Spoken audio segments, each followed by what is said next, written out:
Messieurs les présidents, Monsieur le Premier ministre, Mesdames et Messieurs les ministres, Mesdames et Messieurs les parlementaires, Mesdames et Messieurs les académiciens, Mesdames et Messieurs les membres du corps préfectoral, Mesdames et Messieurs les membres du corps diplomatique, chère Françoise d'Ormesson, chère Héloïse d'Ormesson, chers membres de la famille, chère Marie-Sara, Mesdames et Messieurs,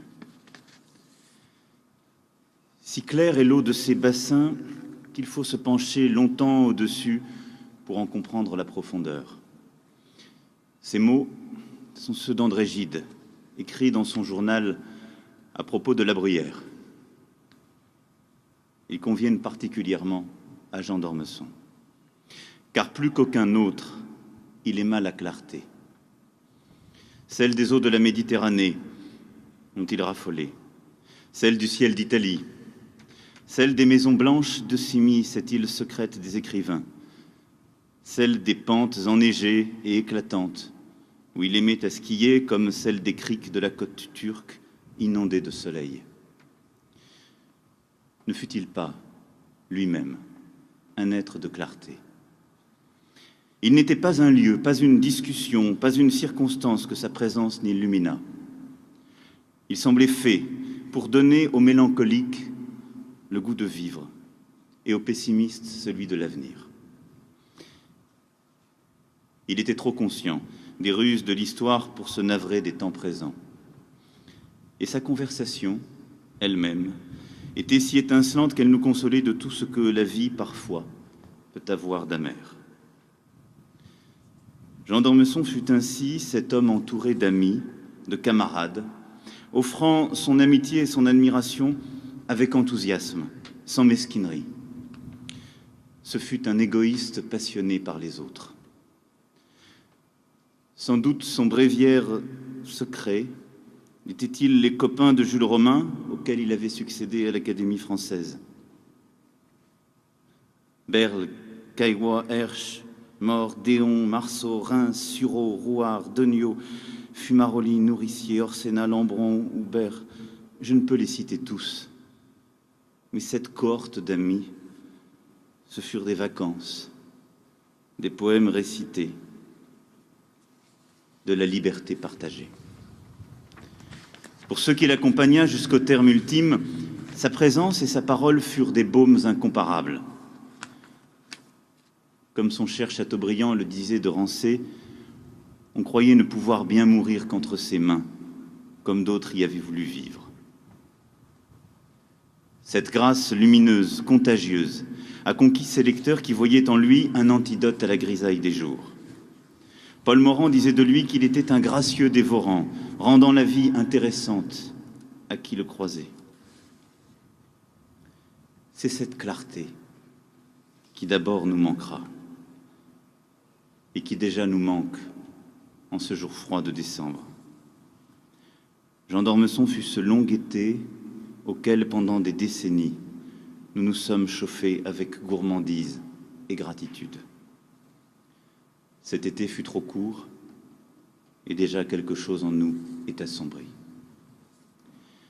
Mais celui que l'on voyait caracoler, doué comme il l'était pour l'existence et le plaisir, n'était pas le Ludion auquel quelques esprits chagrins tentèrent, d'ailleurs en vain, de le réduire.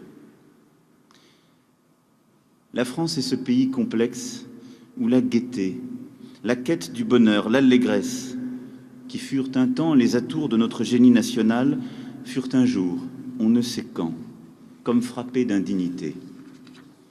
On y vit le signe d'une absence condamnable de sérieux ou d'une légèreté forcément coupable. Jean d'Ormesson était de ceux qui nous rappelaient que la légèreté n'est pas le contraire de la profondeur, mais de la lourdeur. Comme le disait Nietzsche de ces Grecs anciens parmi lesquels Jean d'Ormesson eût rêvé de vivre, il était superficiel par profondeur. Lorsqu'on a reçu en partage les facilités de la lignée, du talent, du charme, on ne devient normalement pas écrivain. On ne se veut pas à toute force écrivain, sans quelques failles. sans quelque intranquillité secrète et féconde. J'écris parce que quelque chose ne va pas, disait-il. Et lorsqu'on lui demandait quoi, il répondait « je ne sais pas ». Ou plus évasivement encore, « je ne m'en souviens plus ». Telle était son élégance dans l'inquiétude. Et c'est là que l'eau claire du bassin soudain se trouble. C'est là que l'exquise transparence laisse paraître des ombres au fond du bleu cobalt. Un jour vint où Jean qui rit admit la présence tenaillante, irréfragable d'un manque, d'une fêlure. Et c'est alors qu'il devint écrivain. Ses yeux aujourd'hui se sont fermés. Le rire s'est tu. Et nous voici, cher Jean, face à vous, c'est-à-dire face à vos livres. Tous ceux que vous aviez égarés par vos diversions, que vous aviez accablés de votre modestie, tous ceux à qui vous aviez assuré que vous ne dureriez pas plus qu'un déjeuner de soleil, sont face à cette évidence dont beaucoup déjà avaient conscience, se repassant le mot comme un secret. Cette évidence, c'est votre œuvre. Je ne dis pas vos livres, je ne dis pas vos romans, je dis votre œuvre.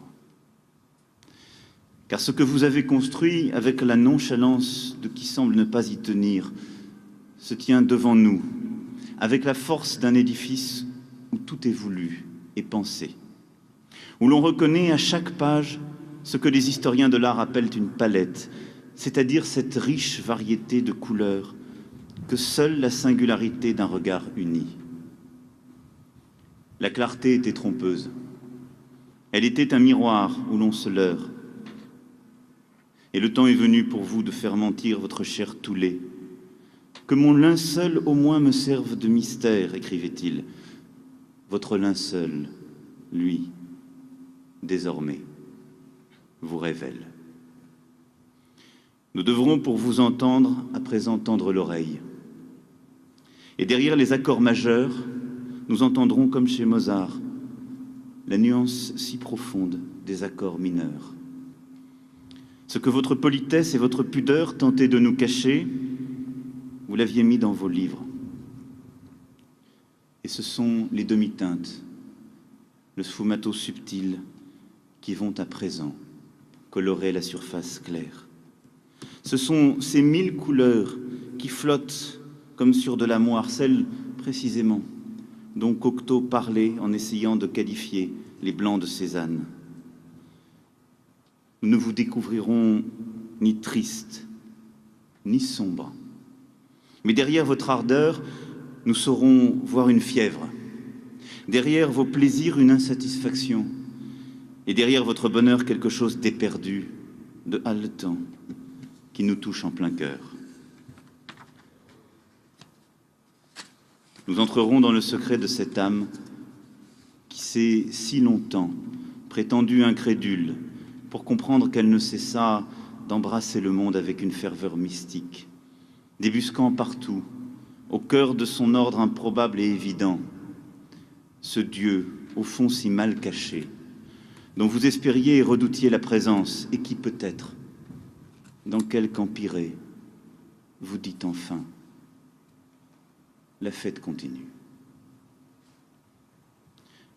Vous ne nous aviez pas si bien trompés, il est vrai. Nous savions que votre conversation la plus personnelle était réservée à ces écrivains que fascinèrent les mystères du monde, et d'abord l'insondable mystère du temps.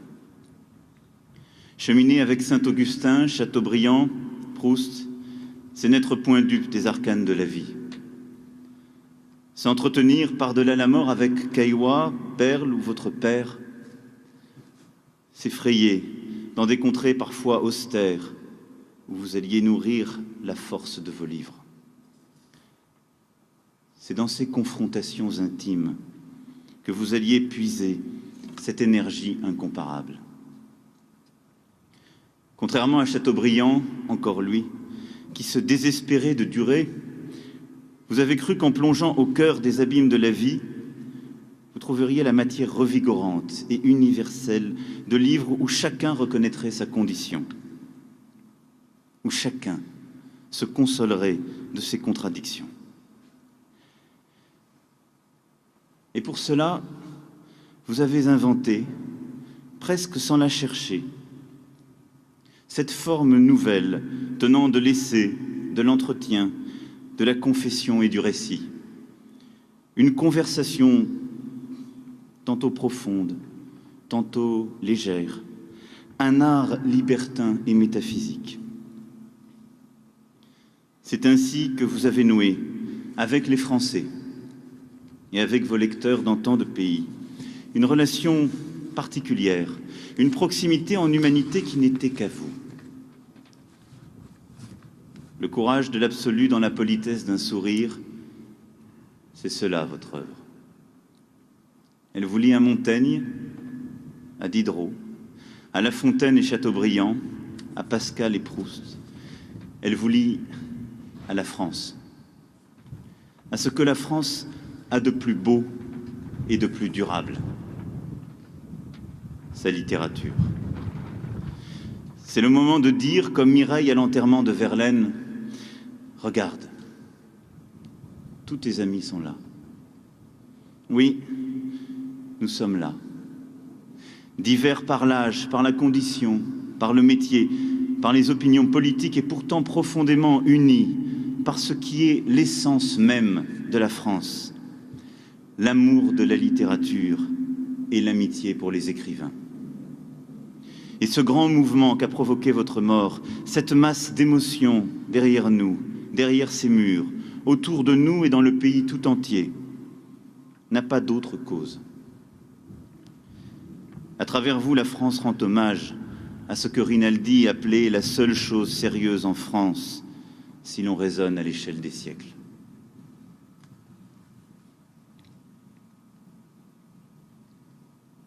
Évoquant dans un livre d'entretien votre enterrement, vous aviez écrit « À l'enterrement de Malraux, on avait mis un chat près du cercueil. À celui de Defferre, c'était un chapeau. Moi, je voudrais un crayon. Un crayon à papier. Les mêmes que dans notre enfance. Ni épée, ni légion d'honneur. Un simple crayon à papier. Nous vous demandons pardon, monsieur, de ne pas vous avoir tout à fait écouté. Pardon pour cette pompe qui n'ajoute rien à votre gloire. Avec un sourire, auriez-vous pu dire peut-être que nous cherchions là à vous attraper par la vanité, et peut-être même, cela pourrait marcher. Non, cette cérémonie, monsieur, nous permet de manifester notre reconnaissance et donc nous rassure un peu. Du moins puis-je, au nom de tous, vous rester fidèle en déposant sur votre cercueil ce que vous allez et ce que vous aviez voulu y voir. Un crayon, un simple crayon, le crayon des enchantements.